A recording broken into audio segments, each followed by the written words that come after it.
제가 늘 말씀드리지만 성경은 우리에게 하나님께서 누구신가, 하나님이 어떤 분이신가 라고 하는 것을 알려주는 책입니다. 그렇다면 성경은 우리에게 왜 하나님에 대해서 알려줄까요? 우리에게 성경이 하나님을 알게 하는 이유가 무엇일까 하는 것입니다. 그것은 하나님을 향한 믿음을 갖게 하기 위해서입니다. 성경은 계속해서 하나님이 누구신가를 알게 하고 그 하나님을 알고 그 하나님에 대해서 믿음을 갖기를 우리에게 요구하고 있는 것입니다. 그래서 믿음의 눈으로 하나님을 바라보게 하기 위해서 우리에게 계속해서 하나님을 알려주고 있는 것이죠. 그리고 성경을 말씀을 대할 때 우리에게는 필요한 것이 있는데 그것은 바로 믿음의 눈입니다. 우리가 믿음의 눈을 가지고 성경 말씀을 읽게 될 때 하나님에 대해서 더 잘 알게 됩니다. 하나님에 향한 믿음의 눈을 가질 사람들이 성경 말씀을 읽게 되면 하나님에 대해서 더 깊이 알게 되는 거예요. 그리고 하나님을 더 잘 이해하게 됩니다. 그러나 안타깝게도 우리에게 믿음의 눈을 갖지 못한다면, 믿음의 눈을 갖지 못한 사람들은 하나님에 대해서 사실은 잘 알지 못합니다. 성경을 여러 번 읽었어도, 오랫동안 신앙생활을 해도 하나님에 대해서 잘 알 수가 없게 됩니다. 그래서 믿음이라고 하는 것은 우리에게 참 중요합니다. 하나님께서는 우리에게 믿음을 갖게 하십니다. 믿음을 갖게 하실 때에 우리에게서 가장 기초적인 믿음, 가장 근본이 되는 믿음, 그 믿음이 무엇이냐 하는 것을 하나님께서 성경 말씀을 통해 알려주실 때 어디에다가 그것을 기록하셨을까요? 성경 말씀 제일 첫머리에다 그걸 둔 거예요. 하나님께서는요, 성경책 가장 앞부분에 우리의 근본이 되는 믿음, 그 믿음의 일을 써 놓으셨어요. 그게 바로 창세기 1장 1절의 말씀입니다. 하나님께 가져야 될 믿음의 근본이 되는 말씀, 태초에 하나님이 천지를 창조하시니라. 하나님께서 온 세상을 창조하셨다는 거예요. 그러니까 우리가 살고 있는 모든 세계, 우리가 눈으로 볼 수 있고 눈으로 보지 못하는 모든 세계에 대한 모든 것들은 하나님이 창조하셨어요. 다시 말하면 하나님이 이 모든 것에 창조 주시기 때문에 이 모든 것들의 주인은 하나님이시다라고 하는 말입니다. 여러분, 이게 우리의 믿음의 근본입니다. 우리가 이 믿음을 가지고 있을 때에 우리에게 믿지 못할 일이 뭐가 있을까요? 이 믿음을 가지고 있고 이 믿음의 눈을 가지고 있으면 우리에게서 성경 말씀을요, 믿지 못할 일이 없는 거예요. 그래서 하나님은 그 믿음을 우리에게 말씀하시고 그 믿음을 가지라고 우리에게 요구하시는 겁니다. 근데 창세기 1장 1절을 읽으면서도 그냥 지나가 버린다면 우리에겐 가장 근본을 못 쌓은 거예요. 우리의 믿음의 첫 번째 벽돌을 쌓지 못하고 기초를 놓지 못한 일이 된다 하는 것입니다. 그래서 하나님께서는요, 이 믿음의 눈으로 하나님 지으신 세계를 바라보라 이렇게 말씀하시는 거예요. 그리고 우리가 가진 믿음은 이 믿음을 가진 사람으로 하나님 앞에 살라, 그렇게 처음부터 유혹하고 계신다 하는 것입니다. 자, 그러면 창세기 1장 1절 말씀을 시작으로 우리는 이제 하나님께서 어떻게 이 세상을 창조하셨는지를 알게 됩니다. 하나님께서 처음 땅을 창조하셨어요. 그 창조하신 땅의 모습이 어땠는가 설명하는 세 가지 단어가 있습니다. 그것은 뭐냐면 혼돈과 공허와 어둠이다라고 하는 것이에요. 그러니까 처음에 지은 땅의 모습이 그랬다 하는 것이에요. 하나님께서 이 공허한 땅에 하나하나 새로운 창조를 하셔서 새로운 것들을 만들기 시작하셨습니다. 첫째 날부터 여섯째 날까지 창조하신 것들로 이 땅을 채우신 거예요. 그러니까 공허한 것들이 채워지는 것입니다. 혼돈의 땅이었지만 이 하나하나 세워지는 것들을 통해 질서를 만들어 가셨던 거예요. 그래서 하나님은 창조를 하루하루 이어가시면서 이 공허와 혼돈의 문제들을 해결하시고 어둠의 일들을 해결해 가신 것입니다. 그런데 오늘 본문 말씀, 이 여섯째 날에 아주 특별한 것들을 창조하십니다. 그것이 바로 인간을 창조하신 것입니다. 창조 세계의 질서와 조화를 위해 여러 가지를 만드시면서 마지막으로 만드신 것, 그게 바로 인간이다 하는 것이. 하나님께서 인간을 창조하셨습니다. 그렇다면 하나님께 지음받은 이 인간은 어떤 존재로 창조되었을까요? 인간이 창조된 것에 대한 특징이 있는데 어떤 특징들이 있을까요? 첫 번째 특징이 있습니다. 그것은 바로 인간은 특별한 존재로 창조되었다라고 하는 것이에요. 여러분, 인간은 하나님께 특별한 존재로 창조되었습니다. 그렇다면 어떤 특별함이 있었을까요? 우리가 보면 이 여섯째 날에 인간뿐만 아니라 여러 가지 동물들도 함께 창조되는 것을 보게 됩니다. 그런데 인간이 창조되는 특별함은 같은 날 창조되었던 이 짐승들과는요, 비교되는 모습이 발견되게 되는 것이죠. 그래서 24절과 25절의 말씀에 보면 동물들이 창조될 때 어떻게 창조되는가? 계속해서 반복해서 이 동물의 창조를 설명하는 것은 뭐냐면 그 종류대로 지음받았다라고 하는 것이에요.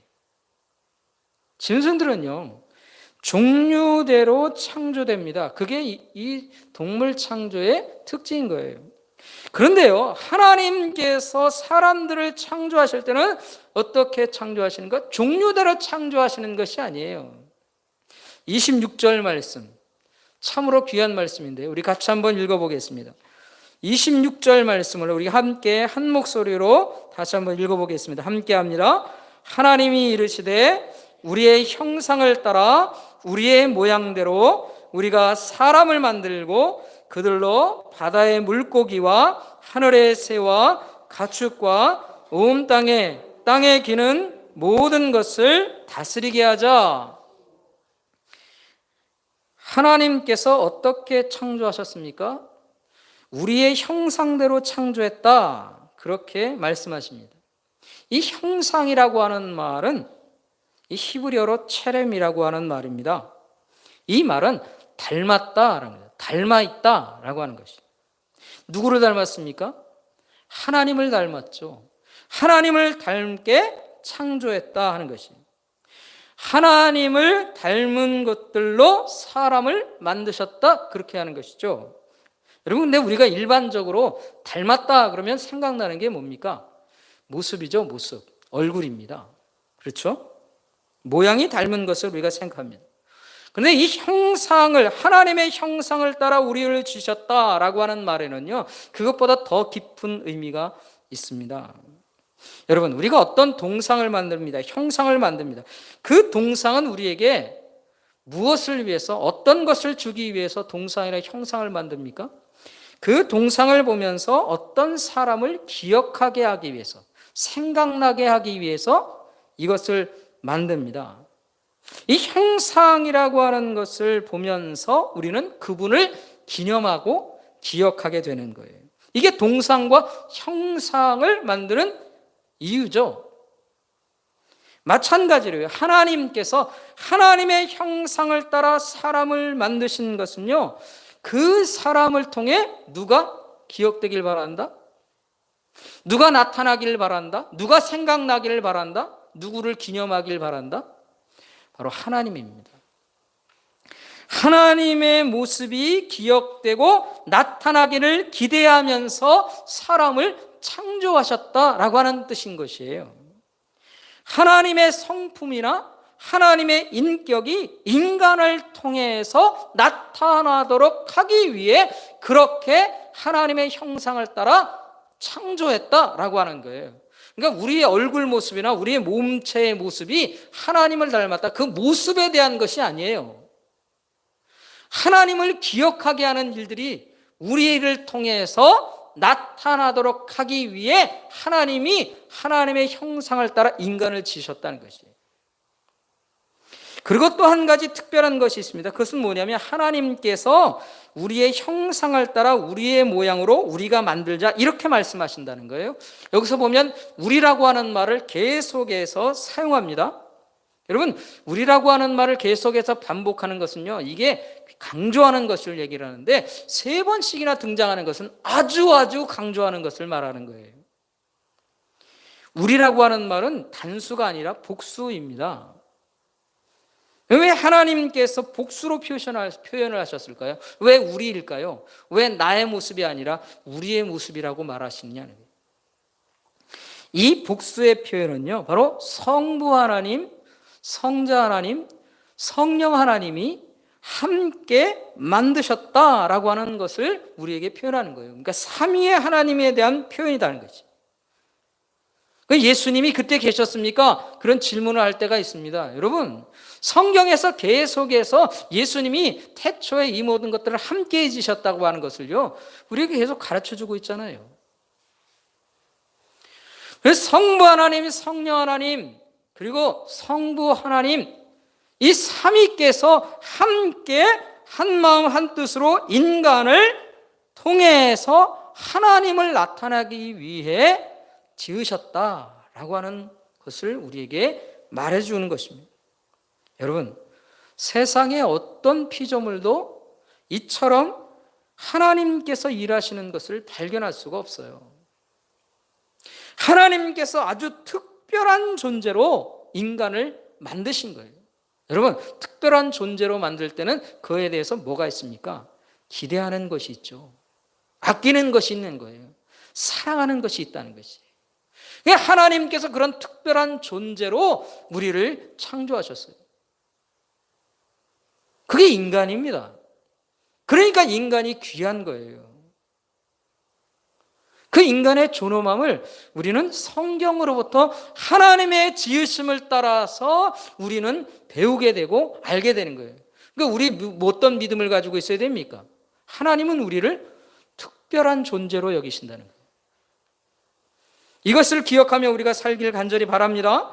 두 번째 인간의 창조의 특징이 있습니다. 그것은 뭐냐면 다스리는 자로 창조되었다라고 하는 것이에요. 여러분, 하나님은요, 인간을 특별한 존재로 만드셨습니다. 그렇다면 무엇 때문에, 무엇을 목적으로 이렇게 창조하셨을까요? 어떤 역할을 기대하시면서 이렇게 특별한 존재로 만드셨을까요? 26절의 말씀을 우리가 보면 마지막 부분에 보면 그들로 바다의 물고기와 하늘의 새와 가축과 온 땅과 땅에 기는 모든 것을 다스리게 하자라고 말씀하고 있습니다. 하나님께서는요, 모든 것을 다스리도록 하기 위해 인간을 지으셨다 하는 것이에요. 근데 여러분, 이 다스리다라고 하는 말, 과거의 사람들은요, 이 다스린다라고 하는 말을요, 사실은 오해하는 일이 있었습니다. 다스린다라고 하는 거니까 정복하고 통치한다라고 하는 의미만을 아주 강조해서 생각하는 거예요. 그래서 온 세상의 모든 것들은 인간이 다스리는 존재로 만들었기 때문에 인간의 유익을 위해서 무엇이든지 해도 괜찮다. 인간의 유익을 위해서 모든 동물과 온 자연을 다스리며 사는 것이 인간이다. 그렇게 생각한 거예요. 그리고 그렇게 주장했어요. 근데 여러분, 그 결과가 뭡니까? 그 결과로 지금 현재 나타나고 있는 일들이 어떤 것이냐 하는 것이, 온 세상의 자연들이 파괴되고 있어요. 지구 환경의 문제가 얼마나 심각한지를요, 우리가 지금 현재 계속 듣게 되는 거예요. 여러분, 심각한 것은 뭐냐면요, 지구의 이 환경의 문제가 생기면 과거에는 못 사는 나라들이 어려움을 당했어요. 근데 여러분, 지금 못 사는 나라들이 어려움 당합니까? 잘 사는 나라들도요, 다 어려움을 당하고 있어요. 그러니까 어느 인간도 피해갈 수가 없는 상황이 되었다는 것이에요. 뿐만 아니라 지구의 온난화라고 하는 문제가 점점 더 심각해진다는 것을 우리가 알고 있고, 우리가 당장 지금 현재 코로나 바이러스 문제로 인해서 온 인류가 지금 고통 가운데 쌓여 있어요. 그 이유가 뭐라고요? 자연을요, 보호하지 않고 사랑하지 않고 있었기 때문에 그런 것이에요. 내 마음대로 우리가 유익하면 무엇이든지 다 한다, 그런 인간의 교만한 생각으로 온 자연을 자기 마음대로 다스린 것이죠. 앞으로도 어떤 또 다른 바이러스로 인해서 우리가 어떤 고통과 괴로움 가운데 있을지를요, 사실은 모르는 상황입니다. 학자들은 그렇게 예견하고 있는 거예요. 이것이 하나님의 말씀을 심각하게 오해함으로 인하여서 이루어진 일들이라는 것이에요. 이 다스린다라고 하는 말의 의미가 뭘까요? 왜 하나님께서 뜻하신 이 다스린다라고 하는 말의 의미가 무엇이냐 이런 하는 것이죠. 여러분, 이 다스린다, 지배한다라고 하는 말은 누구에게 주어지는 단어입니까? 왕과 같은 권세에 있는 사람들에게 주어지는 말이에요. 그리고 인간이라고 하는 것은 이 땅의 모든 자연과 생물들에게 대해서 왕과 같은 권세를 가지고 다스리는 존재로 창조되었다라고 하는 말입니다. 그렇다면 이 왕과 같은 존재의 인간은 누구의 형상을 담게 만들어졌습니까? 하나님의 형상입니다. 다시 말하면 하나님의 형상으로 인해서 그 안에서 그 다스림을 통해서 무엇이 나타나야 돼요? 하나님의 모습이 나타나야 된다는 거예요. 하나님의 모습, 바로 하나님의 성품이 나타나는 거예요. 하나님의 성품을 닮는 모습으로 다스림이 이루어져야만 한다 하는 것이에요. 하나님의 성품이 뭡니까? 하나님의 성품, 온 세상을 향한 하나님의 마음이 무엇이냐 하는 것이에요. 우리가 하나님의 성품을 얘기할 때 가장 먼저 떠올리는 말씀이 있어요. 요한일서 4장 7절 8절의 말씀. 요한일서 4장 7절과 8절은 이렇게 기록하고 있습니다. 사랑하는 자들아, 우리가 서로 사랑하자. 사랑은 하나님께 속한 것이니 사랑하는 자마다 하나님으로부터 나서 하나님을 알고 사랑하지 아니하는 자는 하나님을 알지 못하나니 이는 하나님은 사랑이시니라. 여러분, 하나님의 성품에 대해서 가장 확실하게 얘기해 주는 게 뭡니까? 하나님은 사랑이시다 하는 것이죠. 하나님은요, 이 온 세상을 창조하시고 늘 항상 그 뒤에 뭐라고 얘기하십니까? 하나님 보시기에 좋았다는 거예요. 여러분, 좋았다라고 하는 말을 다른 말로 표현하면 뭡니까? 마음에 든다. 마음에 드는 것은 우리 마음속에 뭐가 생깁니까? 아끼는 마음이 들어요. 그걸 다른 말로 표현하면 사랑하는 거예요. 하나님이 온 힘을 다하여서 온 세상을 만드셨습니다. 그 온 세상을 하나님이 사랑하지 않으시겠어요?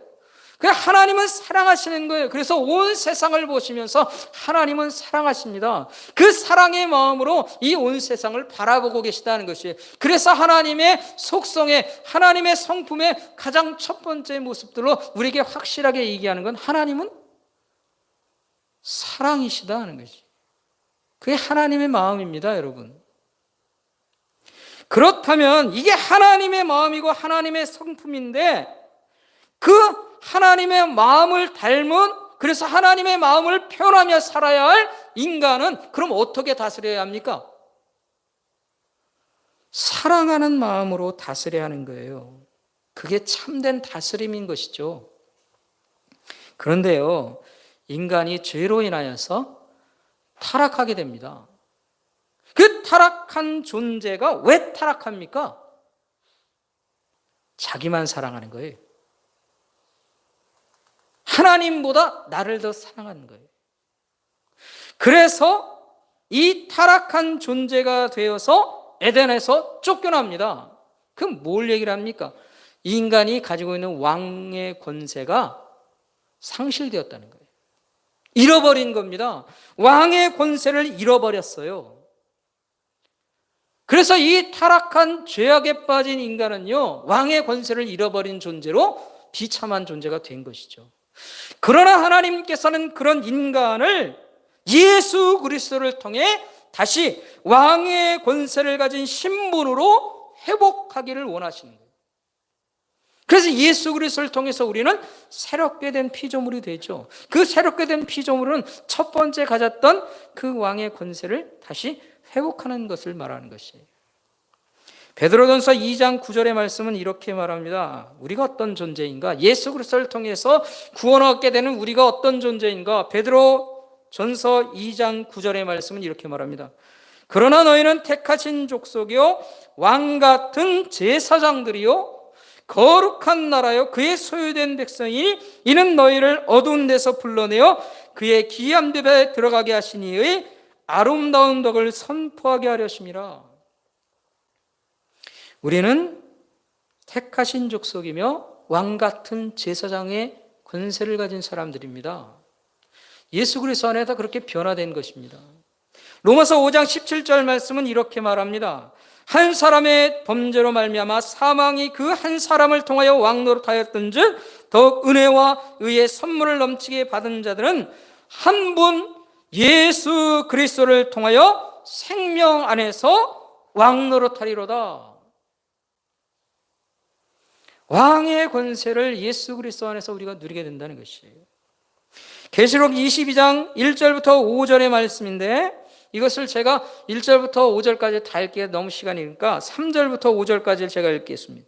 다시 저주가 없으며 하나님과 그 어린 양의 보호자가 그 가운데 있으리니 그의 종들이 그를 섬기며 그의 얼굴을 볼 터이요 그의 이름도 그들의 이마에 있으리라. 다시 밤이 없겠고 등불과 횃불이 쓸데없으니 이는 주 하나님이 그들에게 비추심이라. 그들이 세세토록 뭐하리로다? 왕노릇하리로다. 그러니까 요한계시록 22장에서도요 결국 우리가 예수 그리스도를 통해서 마지막 모든 것이 끝나고 새로운 하늘과 새 땅이 되어 새로운 세상 가운데 우리가 살게 될 때 왕노릇하리로다. 왕의 권세를 가진 자들로 세워지게 된다는 것이죠. 하나님께서 우리가 왕 같은 존귀한 존귀들로 회복시켜 주신다는 것이죠. 예수 그리스도 안에서 사는 영혼들은 이런 존귀한 존재가 되게 하셔서 하나님 앞에 살게 합니다. 하나님의 형상을 회복하고 살게 한다는 것이에요.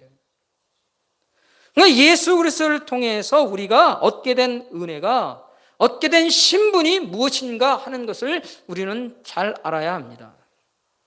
사랑하는 성도 여러분, 우리가 어떤 사람입니까? 우리 모두는 예수 그리스도 안에서 사는 사람입니다. 예수 그리스도를 통해서 사는 사람들입니다. 예수 그리스도 안에서 사는 사람들은 새로운 인생을 사는 사람들이 되었다는 것이에요. 새로운 피조물로서 새로운 인생을 살게 된 거예요. 과거와 다른 인생을 살게 되었다는 것이에요. 다른 인생의 목적과 인생의 목표로 살게 된 것이죠. 그렇다면 우리가 예수 그리스도 안에서 새로운 인생을 살게 된 우리들이 어떤 마음을 품고 우리의 인생을 살아가야 될까요? 예수 그리스도 안에서 하나님의 형상을 회복한 영혼들이 어떤 마음의 태도를 가지고 하나님 앞에 인생을 살아야 하느냐 하는 것입니다. 형상을 회복한 인생, 첫 번째, 하나님의 사랑을 품고 사는 인생을 살아야 합니다. 여러분, 하나님의 사랑을 품어야 하는 이유가 뭡니까? 우리는 하나님의 성품을 나타내는 사람이기 때문입니다. 그래서 그 하나님의 성품이 무엇인지를 우리가 아까 보았습니다. 요한일서 4장 7절과 8절의 말씀, 이 8절 말씀만 제가 한번 읽어보겠습니다. 요한일서 4장 8절에 이렇게 말합니다. 사랑하지 아니하는 자는 하나님을 알지 못하나니 이는 하나님은 사랑이심이니라. 하나님이 사랑이신 거예요. 여러분, 우리가 예수 그리스도 안에 살면서 하나님 닮은 모습으로 우리가 살아가야 합니다. 왜요? 우리는 하나님의 형상을 따라 지음받았던 첫 번째 인간의 모습으로 우리는 회복된 인생이기 때문입니다. 하나님 닮은 모습이 우리에게 나타나야 되는 거예요. 그게 처음에 인간이 창조된 그 모습인 것이죠. 하나님 닮은 모습으로 사는 것, 그것은 하나님의 형상을 따라 지음받은 그 사람의 모습으로 다시 회복되어 사는 것입니다. 태초에 지음받은 그 인간의 모습을 다시 우리가 이 땅에서 나타내며 사는 거예요. 하나님 닮은 모습, 바로 사랑하는 사람, 사랑하며 사는 것입니다. 사랑하며 사는 사람들은 먼저 하나님을 사랑할 줄 압니다. 뿐만 아니라 하나님을 사랑하는 마음을 가진 사람들은요, 나의 가족과 이웃들을 사랑할 줄 알아야 합니다. 왜 그렇습니까? 하나님의 사랑은 다른 존재들을 위해서 자신을 내어주는 사랑이기 때문에 그런 것입니다. 다른 존재를 생각해요. 하나님의 사랑은 다른 존재들을 생각하며 사는 사랑이기 때문에 그런 것입니다. 그러니까 내가 하나님 앞에 사랑받고 그것으로 만족하며 사는 게 아니에요. 내가 하나님 앞에 사랑받고 내가 하나님을 사랑하고 그리고 내가 하나님의 사랑 가운데 거하면서 다른 사람들을 사랑하며 사는 것입니다. 이게 하나님 닮은 모습으로 사는 거예요. 그런데 이런 사랑을 아는 사람들은요, 이 땅에 사는 모든 동물들, 생물들 사랑하며 아끼며 보호하며 살 줄 알아야 하는 것이죠. 지킬 줄 알아야 합니다. 왜 그렇습니까? 인간이 원래 그렇게 지음받았다는 것이에요. 우리가 그렇게 지음받은 사람으로 다시 회복돼야죠. 그래서 이 땅을 다스리는 그리스도인, 이 땅에 살면서 그리스도인으로 산다고 하는 것은 처음에 하나님이 우리에게 맡겨줬던 그 일들을 다시 생각하고 감당하는 사람이에요. 그래서 그리스도인들은요, 자연보호할 줄 알아야 됩니다. 이 세상의 환경을 사랑하며 회복하는 일에 앞장서는 사람들이 되어야 하는 거예요. 왜요? 우리에게 맡겨주신 일이기 때문에 그런 것입니다. 사랑으로 하나님이 이 세상을 다스리라 말씀하셨어요. 그것이 우리에게 요구되는 삶입니다. 사랑하는 성도 여러분, 하나님의 사랑을 마음에 품고 사시길 간절히 바랍니다. 그리고 하나님께서 우리에게 맡겨주신 이 땅을 사랑하며 사는 우리가 되길 바랍니다. 그래서 하나님의 형상을 회복하며 사는 자로 그런 인생을 살 수 있어야 합니다. 그게 우리가 살아야 할 우리의 인생인 것이에요. 이것을 기억하며 사는 우리가 되길 간절히 원합니다. 두 번째로 우리는 어떤 마음을 품고 사는 인생이 되어야 할까요? 바로 하나님을 섬길 줄 아는 인생을 살아야 하는 것입니다. 하나님을 섬길 줄 아는 인생이 되어야 합니다. 여러분 28절 말씀에 보면 하나님께서 인간에게 명령하시기 전에, 다스리라 명령하시기 전에 무엇을 먼저 주시냐면 복을 주세요. 어떤 복을 주십니까? 생육하고 번성하여 땅에 충만하라, 그렇게 말씀하십니다. 이건 복이에요. 물론 인간에게만 준 복은 아닙니다. 다른 생명들에게도 이런 복을 주셨죠. 근데 하나님께서 이런 복을 주셨는데 인간은 원래 이처럼 하나님께 복을 누리는 존재로 창조된 것입니다. 그런데 이 복이라고 하는 단어를 우리가 한번 생각해 봐야 됩니다. 이 히브리어로 이 복이라는 말은 바라크라고 하는 단어입니다. 이 바라크라고 하는 단어는 축복한다, 복을 주다. 그런데 그것과 같이 무릎을 꿇다, 찬양하다 라고 하는 뜻도 같이 그 안에 들어가 있어요. 이게 무슨 말일까요?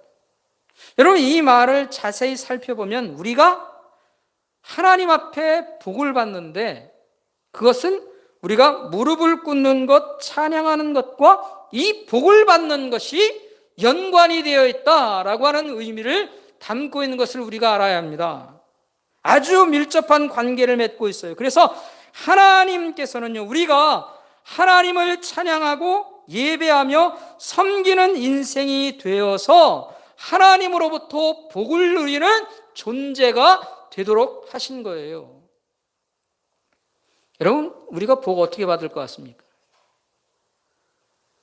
우리가 어떻게 하면 복을 받을 수 있을까요? 우리가 하나님께로부터 복을 받는 존재로 처음부터 만들어졌어요. 그 복이라고 하는 것은요, 하나님 앞에 무릎 꿇고 하나님을 찬양하고 하나님을 섬기는 것으로 인하여서 복이 우리에게 허락된 것이에요. 그러니까 하나님을 앞에 영광을 돌리며 찬양하며 하나님을 섬길 줄 아는 인생이 될 때에, 그럴 때 하나님으로부터 우리는 복을 누리는 그런 존재로 창조된 것입니다. 이 창조의 원리에 따라서 우리는 하나님의 형상을 다시 회복하며 살아야 합니다. 하나님께 형상이 회복된 예수 그리스도 안에서 하나님의 형상을 다시 회복되게 된 우리는 하나님 앞에서 하나님을 섬길 줄 아는 영혼으로 살 수 있어야 합니다. 그리고 그것을 통해 하나님께서 주신 복과 은혜를 누리며 사는 존재가 되어야 합니다. 이게 창조 질서를 따라 사는 인생인 것입니다. 사랑하는 성도 여러분, 언제나 하나님을 섬기며 사는 인생이 되길 원합니다. 하나님 앞에 예배하는 인생이 되길 원합니다. 하나님을 찬양하며 하나님을 높여드리는 일에 온 힘을 다하는 우리의 인생이 되길 원합니다. 그렇게 할 때 하나님이 우리에게 복을 주신다 말씀하셨고, 그게 창조의 원리를 따라 이 땅에 우리가 다시 하나님 앞에서 사는 거예요. 하나님 앞에 섬김의 일들을 감당하며 사는 인생이 되기를 주의 이름으로 축원합니다. 그래서 이 시대에 하나님이 주신 이 땅에서 참된 하나님의 형상을 회복하며 사는 그런 그리스도인들로 그렇게 인생을 살아가는 저와 여러분이 되기를 다시 한번 주의 이름으로 축원합니다. 축원합니다. 기도하겠습니다.